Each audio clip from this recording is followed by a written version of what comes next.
Hello everyone, so we're testing out the Deer Creek muzzle device. Okay, so this is a shielded muzzle brake here, shield goes over it.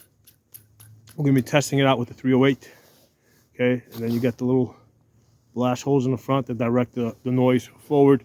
I already did a video where I put an adapter on this, right, a 1/2 by 28 adapter, and I was comparing it to, let's say, this Core Valley linear comp, which is $35, right? So we got $35 here versus $110 or $115 here, and the Deer Creek only did a little bit better than the $35 Core Valley. Okay, so there was an improvement.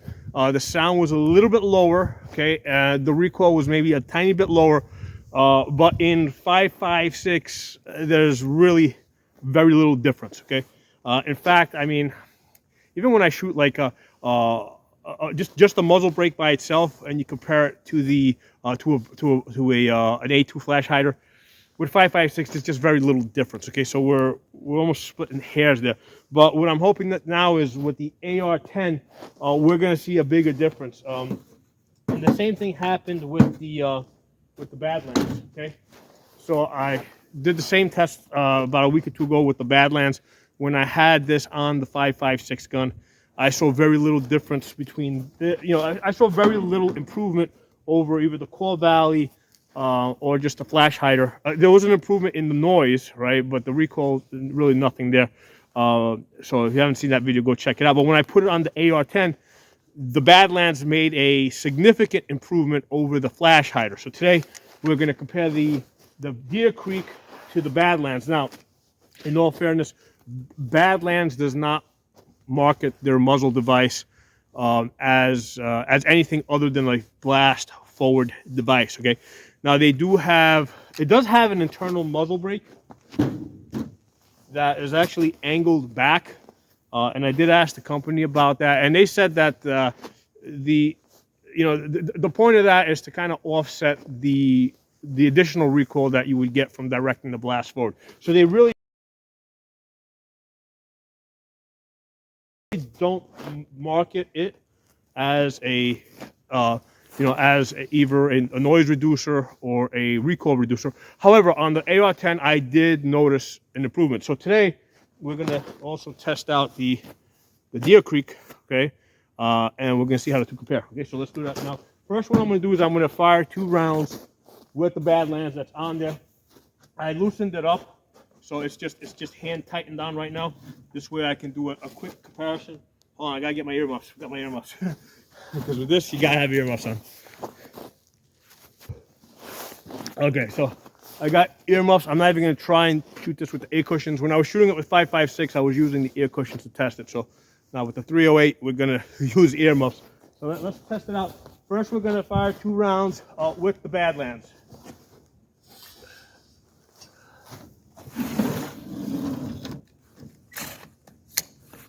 So this is a Palmetto AR-10. It does have a heavier buffer weight. It's got a 5.6 out buffer weight, and it also has the orange Springco spring. So it does have some, so that's meant to already reduce the recoil a little bit.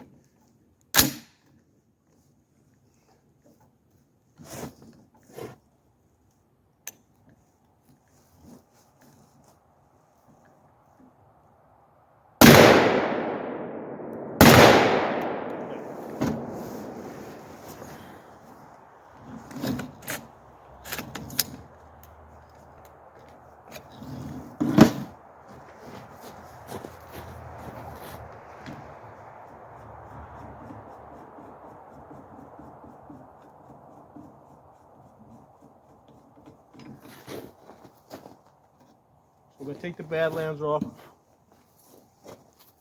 So this is, let me take this apart. So this is the muzzle brake. I talked about this in detail in another video. It's a 2-chamber muzzle brake. Normally you would have to time this so that if you're just shooting this with the muzzle brake. Right now we don't care because I intend to shoot this with the shield. Okay, yeah, because I don't want additional noise. Okay, in fact, one of the things I have found is like when I put muzzle brakes on guns, my accuracy actually drops, right? Because the extra noise becomes a distraction. Okay, so I'm better off just shooting it with a flash hider. So I need the shield, otherwise the bird cage, the muzzle brake by itself is not very useful to me. So we're not going to time it right now. We're just going to put it on there.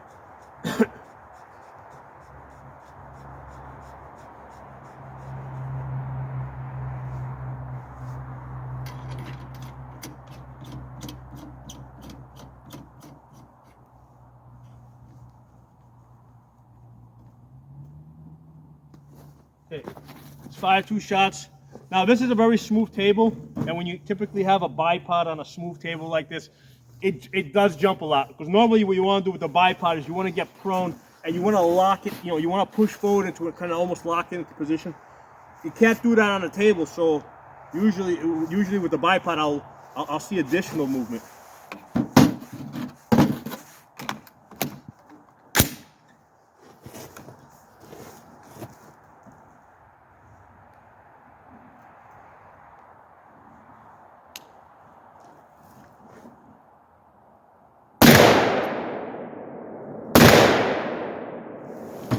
Yeah, it felt like there was a little bit more,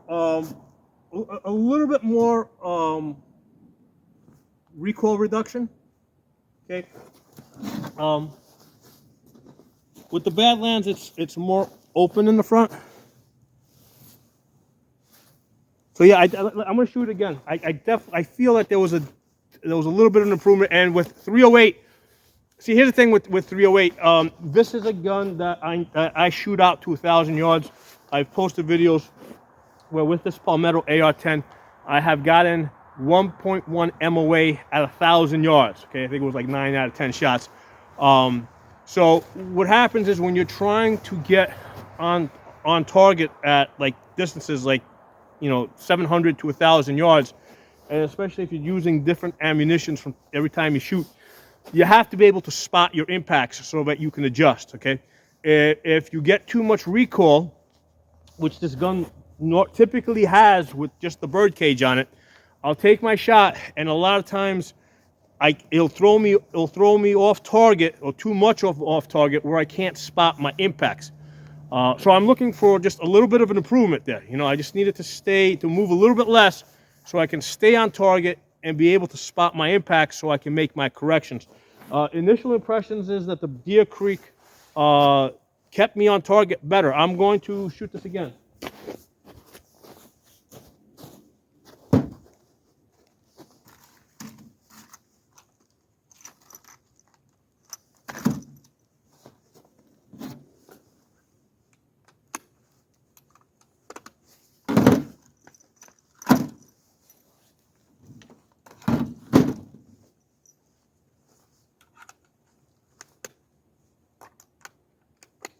Let me do this. Let me go back to the Badlands.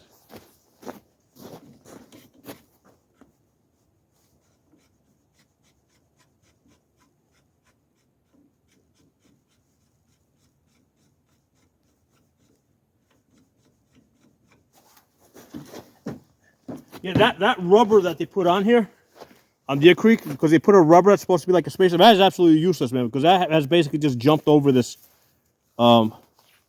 But that's supposed to be like a spacer that goes in between these two, but that's not working very well at all.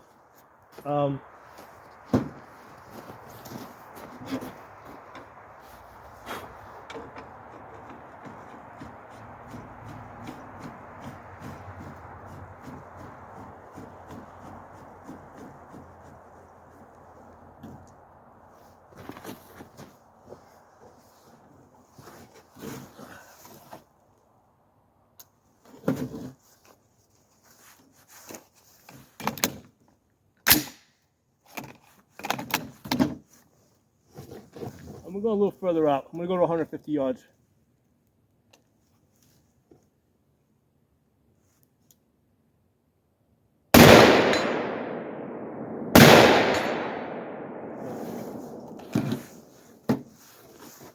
Let's go back to the Deer Creek.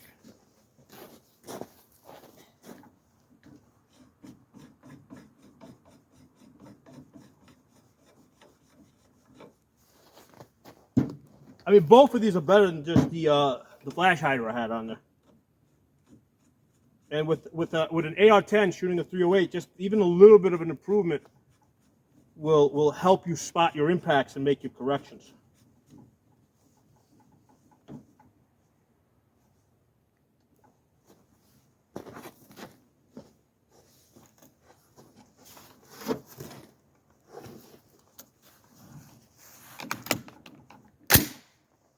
All right, 150 yards.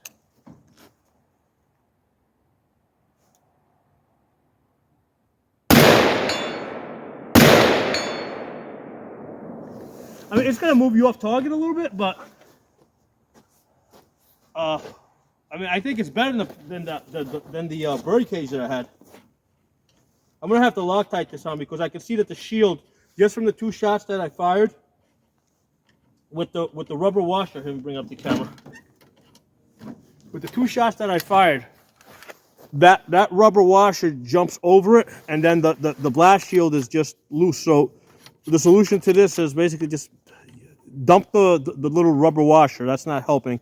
And you're going to use a crush washer on the muzzle brake because there's no reason not to time that properly. Okay, this way if we do want to shoot it with just a muzzle brake, I can. And then what I'm going to probably do is just put a little bit of a thread locker, the rock set, just a drop on it to keep the shield from moving. Because what's going to happen is if the shield loosens up, like especially if I'm doing like a 10-round string or something, it is possible for that shield to loosen up and for you to get a strike here around the edge. Okay, but yeah, I'm liking this Deer Creek. I think this is probably as good as we can get until suppressors come out of the NFA, because I don't want to deal with the NFA, and I'm just not doing that. Okay, and I talked about it in the last video. If suppressors come out of the NFA, I'm not going to the suppressor companies to go buy suppressors. I'm going to the companies that make muzzle brakes, and I'm going to see what they have to offer, right? Because I think that, I think that it's just a complete ripoff to pay $1,000 for a suppressor, right? It's a suppressor is nothing more than a muzzle brake with a little extra shit in there, okay? Yeah, I'm definitely going to the muzzle brake company, the shielded muzzle brake companies like Deer Creek and Whip Machinery. And I'm going to see what these guys offer, right? Because I don't think suppressors should cost more than $200. Okay, and I'm not going to pay more than $200 just on principle. I mean, it's a ripoff. Okay, but the other thing is that if suppressors do come out of the NFA, right, and then the question becomes like, okay, what do you do with these muzzle devices that you've bought? Well, with this style over here versus what's the Badlands? Right, because one of the things if that happens, right, what I think I would like to do is maybe fill in these holes over here and see how that improves it, right? Because I mean, I know it voids the warranty, right? But who gives a shit at that point? It's junk. If you're able to buy suppressors for $200, you're gonna buy suppressors, and you're gonna otherwise throw these in a drawer somewhere. You're not gonna use them. They're only of value now that you can't get suppressors. So with the Badlands, it's really hard to go back and fill in all these holes because these holes are big. I mean, I could do it with the welder, but still, that's a lot more work. With the Deer Creek design over here, basically the holes are a lot smaller. Like you could just take your welder and you could just fill in those little holes around the edge here, and see what it does for you. I mean, I don't know if it will make it quieter or if it will reduce the recoil additionally or the flash additionally. I don't know. But I would definitely experiment with it, especially if I've, got a bunch of other suppressors that I've been able to order after they come out of the NFA. So I would do that, because otherwise it's not going to be very useful to me. So yeah, this is an easy modification to do. Just fill in those little holes, and you could test it out actually by you get like little machine screws, right? Like a bolt. Basically take this apart, run the bolt in through the back, and put like little nuts over here. And see what that does, what effect that has, or if it's going to have any effect, because it may not have any effect. And I don't know what the legality is, and I don't care, because I'm not going to do it. I'm just saying, looking forward, if suppressors come out of the NFA, and I'm looking at this, and I'm like, okay, what am I going to do with this now? That's something to consider.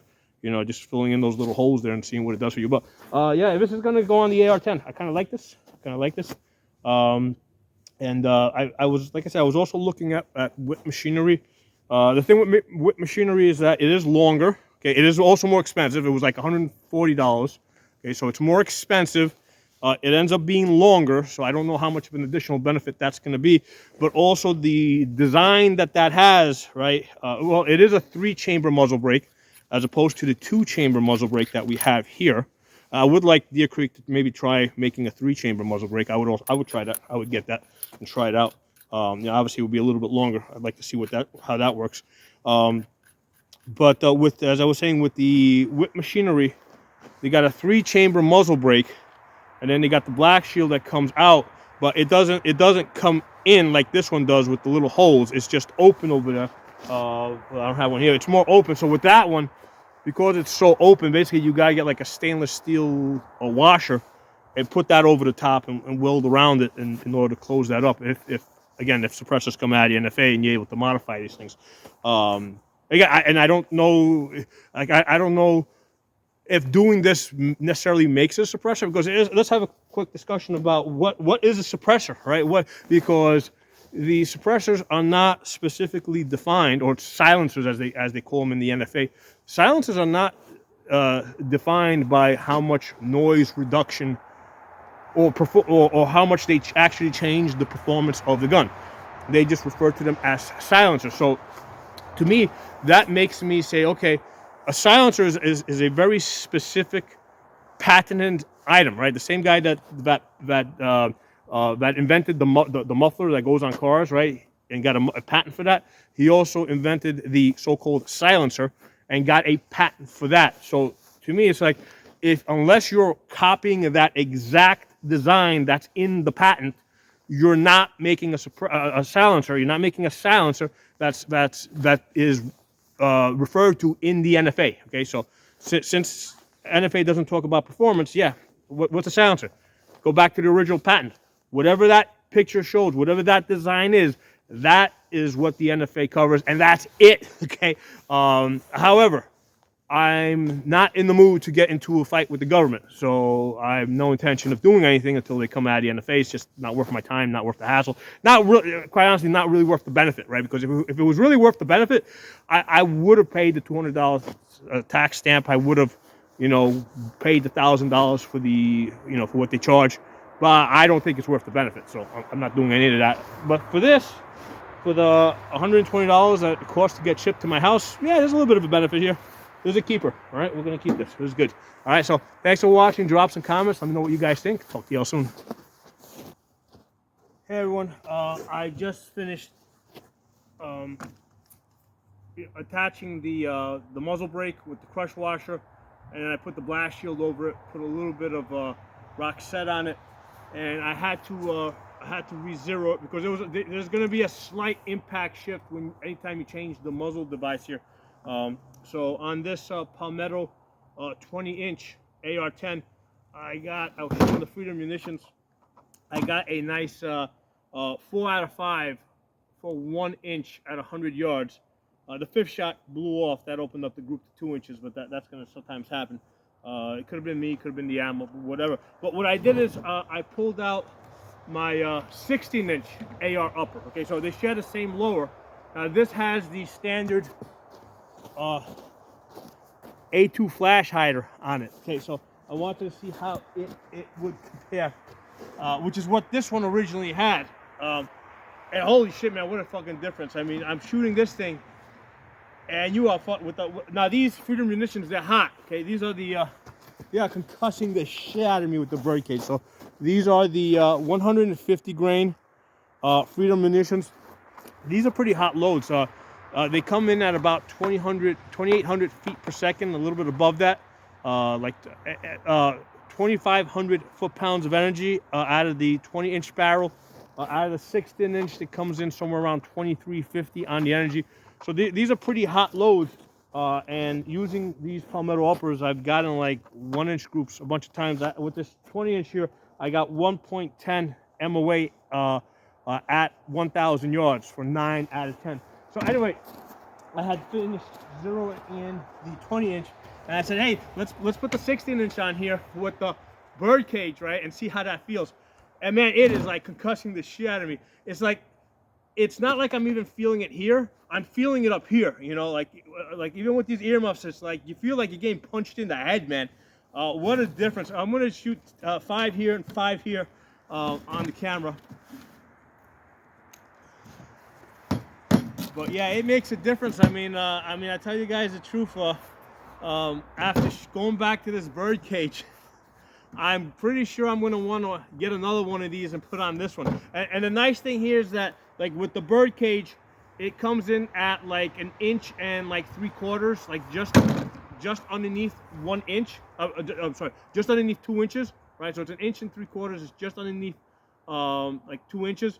With the Deer Creek muzzle device, I come in at 3 inches. So I'm really only adding like 1 inch, 1.25 inches to the barrel length. So that's really efficient. You're really getting a lot of you're really getting a lot for that extra inch.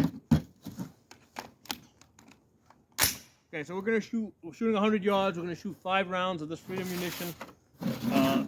Let's see how we do.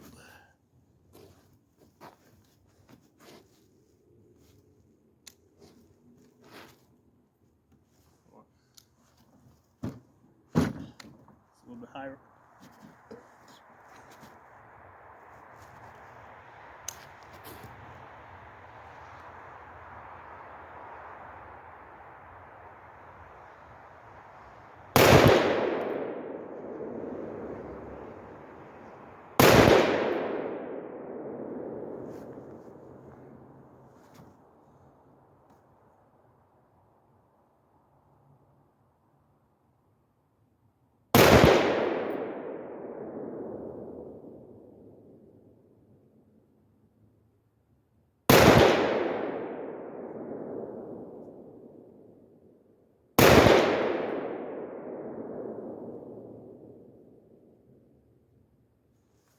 Yeah, so that's like, you can feel it. I mean, it's actually moving my hood. I had to reset my, I had to reset myself here. Let's change uppers.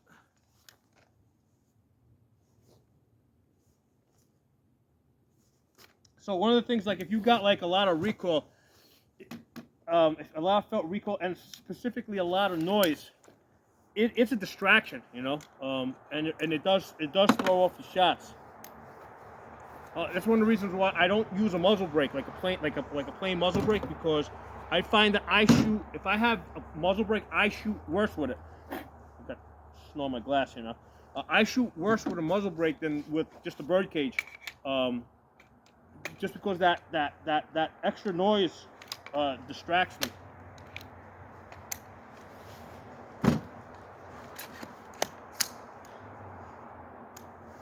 So this has the 5.6 ounce Core Valley buffer weight in here, and it has the orange sprinkle spring. So I've already done as much as I could to reduce the recoil, and it also has the adjustable gas block, which I've got it like tuned down to, you know, just enough gas to operate the system. So it's working at like minimal gas.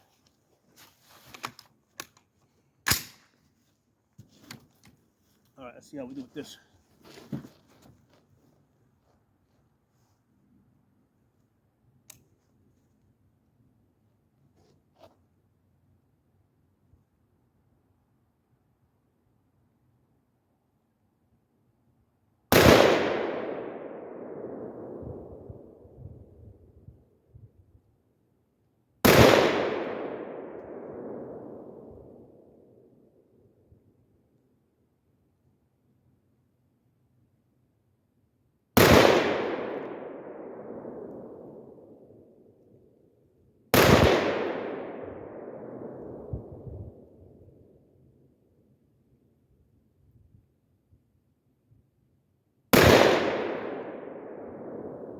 So that's a lot more pleasant to shoot.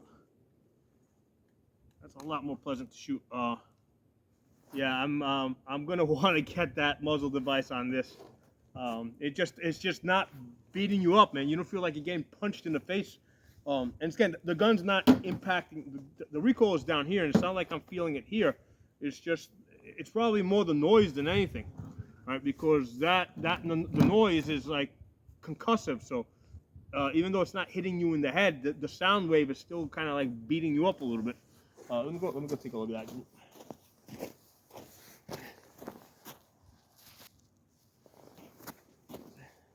All right, so I just shot these. Let's look at the one with the bird cage. Okay, so the 16-inch with the bird cage.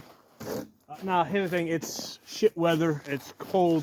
There's snow on the table, so these, you know, these things are not like these blocks I got here.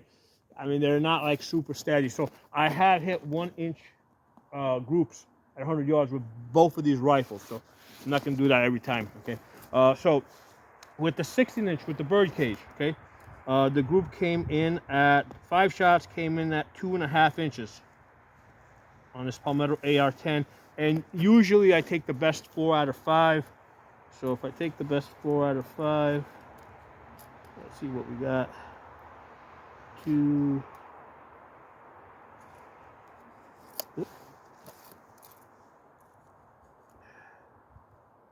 inches, 2.25 inches if I take the best 4 out of 5, okay? So on the 20-inch, which has the Deer Creek muzzle device, on the 20-inch, first of all, it was a lot more pleasant to shoot, a lot less concussive. The group also got a little bit tighter just because I was shooting a little bit more comfortable. I actually clicked it I went one click to the left because it looks like they're pulling to the right a little bit. So the total group was 2 inches for the 5 shots. Okay, so the total group was better than the other one. The other one was 2.5. So total group 2 inches. And if I look at the best 4 out of 5, I got 1.5 inches. And like I said, I've hit I've hit 1-inch groups with both of these. I've actually hit inside of 1 inch, like 3/4 of an inch.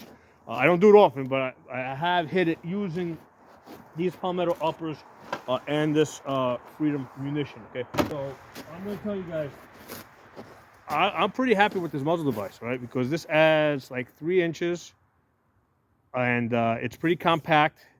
Doesn't stick out too much. It's only like 1.25 inches longer than if I had a flash hider on here.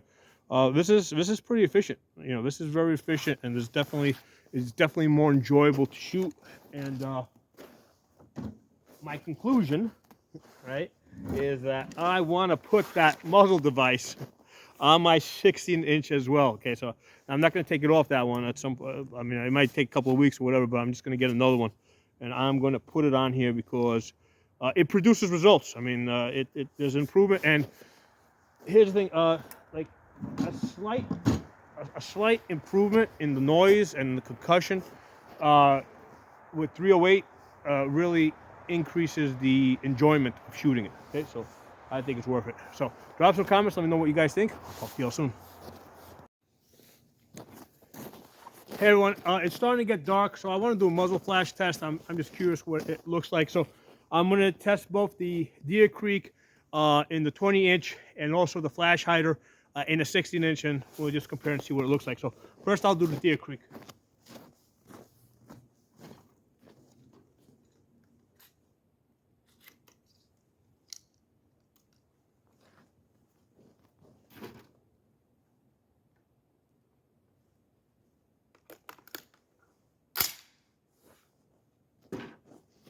So there's the Deer Creek. From my perspective, from my position, I couldn't see anything. No muzzle flash. I gotta change the uppers.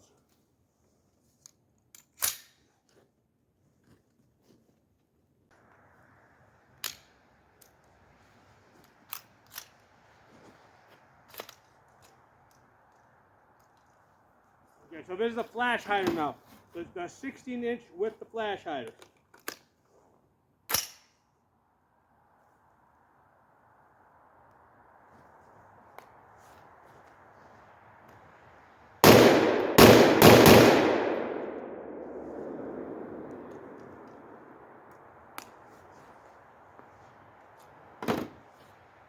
So, from my perspective, as the shooter, with the 16-inch, I could see muzzle flash. Okay, now again, it's a 16-inch barrel, so we're not comparing apples to apples. At some point, I think I want to get a Deer Creek muzzle device on the 16-inch as well, and then we'll test it out again. But on the 20-inch, when I was shooting that, there was no muzzle flash. Okay, but I could see from my perspective. We'll see what the camera shows